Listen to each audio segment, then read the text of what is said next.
Okay, hello, Ryan.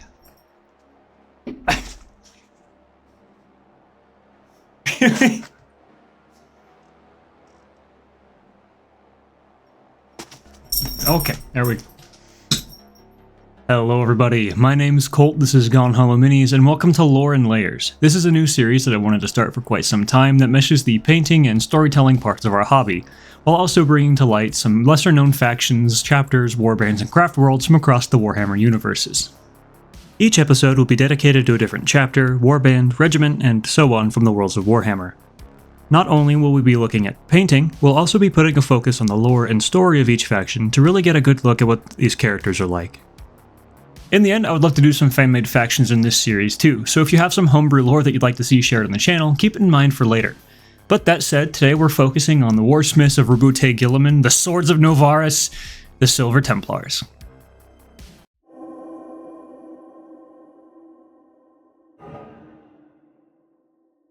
The Silver Templars are a very Codex-compliant chapter, so today we'll be trying their color scheme out on this Intercessor Sergeant. Their armor is predominantly silver, with yellow accents and black trim. We'll get deeper into the markings as we go, but feel free to follow along with the on-screen painting guide as we get along. The Silver Templars were introduced back in 8th edition. Technically, their first introduction was in the Conquest magazine by Hachette, where they get their own Codex supplement as a part of the subscription. This included a full suite of lore, a full cast of characters, and quite a few short stories that are all interesting reads. However, just a couple months after this, they would be codified into the main lore by being present in the 2nd edition of the Space Marine Codex for the 8th edition of the game. A year later, in White Dwarf 456, the Silver Templars received their own index, featuring unique artifacts, stratagems, and warlord traits. And for what it's worth, it seems that the ties between Hachette and the Silver Templars are still going strong, as they're present in promotional material for the current Combat Patrol magazine. Now, the Silver Templars are a chapter of the Ultima founding, meaning that they're comprised entirely of Primaris units. They're successors of the Ultramarines and direct descendants of Rabute Guilliman.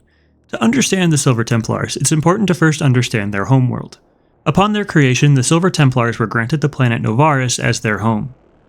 Unlike other chapters, like the Flesh Terrors who inherited a Death World, or the Ultramarines who earned the slightly less dystopian Macragge system, the Silver Templars inherited a feudal world, a low-tech planet recognized for its medieval approach to organization and governance. It is described rather beautifully in the existing lore, with special attention being placed on its toothy, skyscraping peaks, churning, yawning oceans, and swamps of knotted mangroves. However, despite its scenery worthy of reproduction on Munitorum-approved postcards, its position in the galaxy opens the planet to uncountable dangers and threats. It is nestled in a rather unfortunate armpit of warp storms, snugly between the Cicatrix Maledictum and the Maelstrom. And yes, I do mean that Maelstrom. Before the Silver Templars' arrival, this unfortunate position in the galaxy would offer the planet up to the predations of the Flawless Host, a Slaanesh-sworn warband of Chaos Space Marines.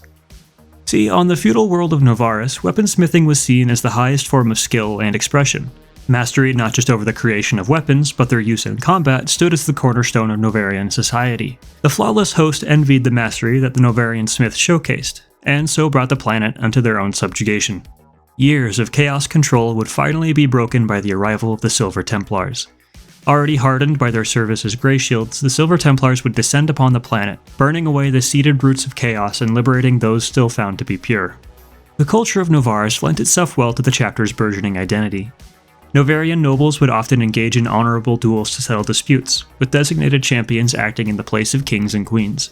The Novarian emphasis on honor, martial finesse, and masterful weaponsmithing would quickly cement itself as the core of the Silver Templars' way of life. So much so, that each time the chapter begins to seek new recruits, aspirants will engage in honorable duels to the death in the shadow of the chapter's fortress monastery, Colossus.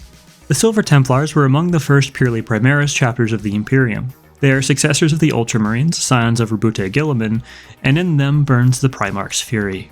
Where most of Guilliman's sons embody his discipline, tactical acumen, and talent for leadership, the Silver Templars inherited his fury, skill at arms, and utter loyalty to the ideals of the Imperium. The warriors of the Silver Templars are taciturn, efficient, and skillful, to the point that they may be seen as emotionless to their peers. Amongst the Adeptus Astartes, that means a great deal. Their cold efficiency has led them to conflict with some of their brother chapters, most notably the Nova Marines. These two chapters fought alongside one another to defend the High World Thalassus Secundus in the Plague Wars. Captain Patricius's cold efficiency and desire to best a Death Guard lord in single combat exposed the Nova Marines' 5th Company, resulting in heavy casualties. Coldly, Captain Patricius would defend his choices, arguing that the Chaos Lord's death served a purpose that warranted the Nova Marines' deaths. However cold and emotionless they may be, the Silver Templars do place a high value on honor and courage. In combat, Silver Templars will often seek the largest, strongest, and toughest targets to face in single combat. While oaths and promises are common usage amongst the Astartes, the Silver Templars take them uniquely seriously. On top of the standard Oath of Moment that many chapters swear, a Silver Templar may swear a Sword Oath. This is an oath special to the chapter, and may be anything from felling a particular warlord to overseeing the protection of an entire planet, as was the case in the Silver Templars' defense of the planet Nechthys. These oaths are overseen by the chapter's chaplaincy, who ensure that each brother who swears one holds to their promise and sees the oath completed. Sword oaths are not the only way through which the Silver Templars uphold their honor. The Silver Templars are, to a man, masterful craftsmen. Each chapter brother, from intercessor to chapter master, is responsible for creating their own weapons. Whether blade, bolter, or any other pattern of destructive device, any Silver Templar will pour their souls into their wargear's creation. However, this bond goes even deeper than smith and sword.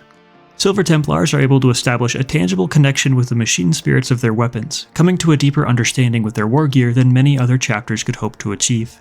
This is a process known as the bond martial, a process that forever bonds a weapon to its wielder. This is both a blessing and a burden, however, as to lose a bonded weapon is a mark of unbearable shame. For many Silver Templars, death may be a preferable alternative to letting their bonded weapon fall idly into the hands of the enemy. The Silver Templars are a Codex-compliant chapter of Space Marines. This means that their canon markings and colors will follow the pattern laid out by the Ultramarines in the Codex Astartes. A standard battle brother will wear silver armor. The pauldrons are painted yellow, with the left bearing the chapter symbol and the right bearing the symbol of the battle brother's battlefield role. The company is denoted by the color of the brother's left knee plate, with each company being granted a unique heraldic color. Squad number is indicated by a numeral placed on top of the company color on the knee. Helmet color similarly follows Ultramarine color conventions. The Codex supplement pictures the eye lenses as being somewhat green, but the model showcases and official art portray it more as yellow, which I think looks cooler anyway. Sergeants wear red helmets with applique skull icons on the forehead. Their right pauldron insignia also gains a small red skull.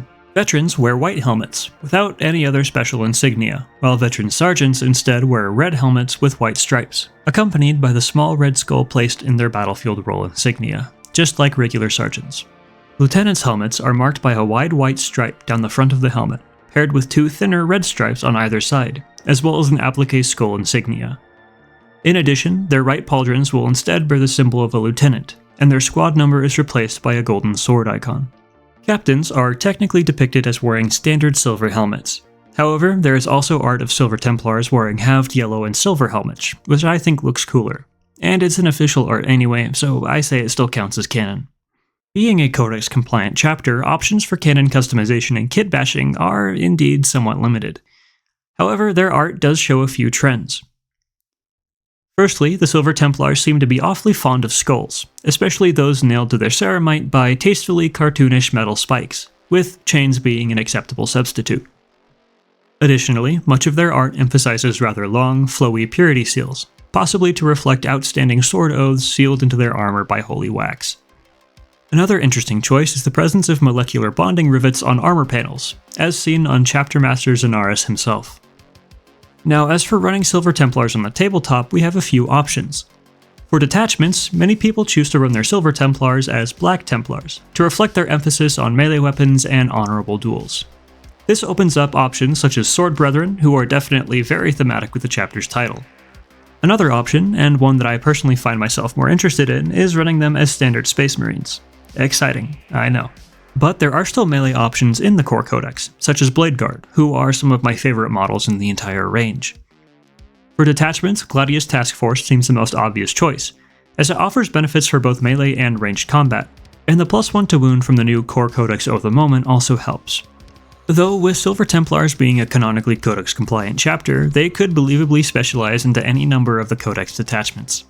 But after all of this talk, our Silver Templar Intercessor should be just about finished. All that's left is to get him onto a base, and he'll be ready to take to the battlefield for the Emperor and the Primarch. Focus and fury, Battle Brothers.